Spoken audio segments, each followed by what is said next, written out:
Hello everyone, welcome to తిందాం రా. ఈరోజు మనము క్రిస్పీగా టేస్టీగా ఉండే అటుకులతో ఆకు పకోడీల వడియాలు ఎలా పెట్టుకోవాలో చూద్దామండి. ఒక సంవత్సరం పాటు కూడా స్టోర్ చేసుకోవచ్చు. పిల్లలకు స్నాక్స్గా కూడా వేయించి ఇవ్వచ్చు. ఈ ఆకు పకోడీ వడియాలు ఎలా చేయాలో చూడాలంటే ఈ వీడియోని చివరి వరకు స్కిప్ చేయకుండా చూడండి. అలానే మా వీడియో మొదటిసారి చూసినట్లయితే తప్పనిసరిగా సబ్స్క్రైబ్ చేసుకోండి. మా వీడియోస్ని మీరు లైక్ చేయండి. కొత్తగా చూసిన వారు అయితే సబ్స్క్రైబ్ చేయండి. అలానే పక్కన ఉన్న బెల్ ఐకాన్ క్లిక్ చేయండి. మేము డైలీ అప్లోడ్ చేసే ప్రతి వీడియో మీకు నోటిఫికేషన్గా వస్తాయి. ఒక బౌల్ తీసుకుని 2 కప్పుల నిండుగా అటుకులు తీసుకోవాలి. తిక్కు అటుకులు అండి, పలచని అటుకులు కాదు. ఇలా తీసి పెట్టుకున్న అటుకుల్లో 1 కప్పు నిండుగా నీళ్లు పోసుకోవాలి. అటుకులని నీటిలో గట్టిగా నొక్కి మూత పెట్టాలి. ఇలా అదిమి పెట్టి నొక్కడం వలన అటుకులు తొందరగా నానుతాయి. ఓ అరగంట పాటు కానీ గంట పాటు కానీ నానబెట్టుకుంటే అటుకులు బాగా నానుతాయి. ఓ అరగంట పోయిన తర్వాత అటుకులు చూస్తే చక్కగా నానేయండి. ఒక స్ట్రైనర్ తీసుకుని అటుకులన్నీ దాంట్లో వేసి ఒక గ్లాస్తో ఇలా గట్టిగా అదుముకోవాలి.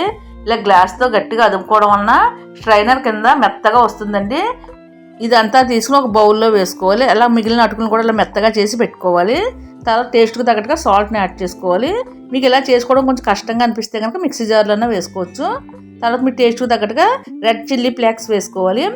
ఈ ఆకు పకోడీలు రుచిగా టేస్టీగా ఉండడం కోసం ఇక్కడ నేను వాము యాడ్ చేస్తున్నాను. ఇలా వాము యాడ్ చేసుకోవడం వల్ల ఆకు పకోడీలు చాలా రుచిగా ఉంటాయి.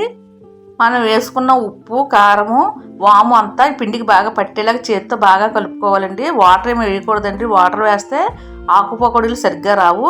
ఈ వీడియోలో చూపిస్తున్న విధంగా ఉప్పు, కారం పిండికి బాగా పట్టేలాగా కలుపుకోవాలి. చపాతీ ముద్దలా కలిపి పక్కన పెట్టుకోవాలండి. ఈ వీడియోలో చూపిస్తున్న విధంగా చపాతీ ముద్దలా కలుపుకోవాలి.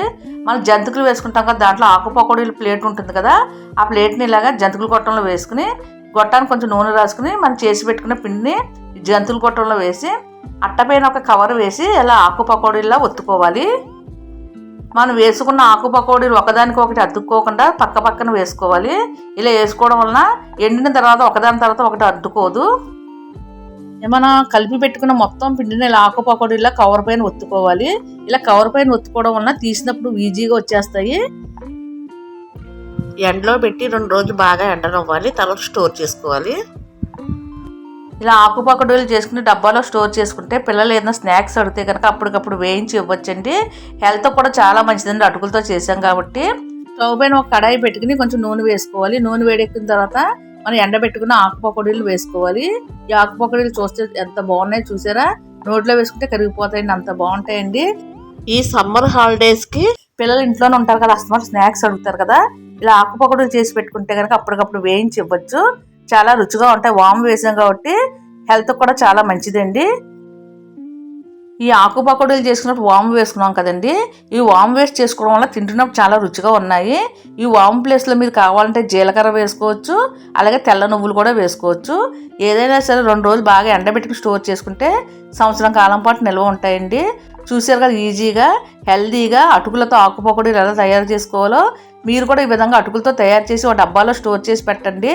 పిల్లలు ఎప్పుడు స్నాక్స్ అడిగితే కనుక అప్పటికప్పుడు వేయించి ఇవ్వచ్చు. చూసారు కదండి అటుకులతో ఆకు పకోడీలు వడియాలు. మీరు కూడా ఈ విధంగా ట్రై చేయండి. ట్రై చేసి ఎలా వచ్చిందో మీ కామెంట్స్ మాకు పంపండి. లైక్ చేయడం మటుకు అస్సలు మర్చిపోకండి. Thank you.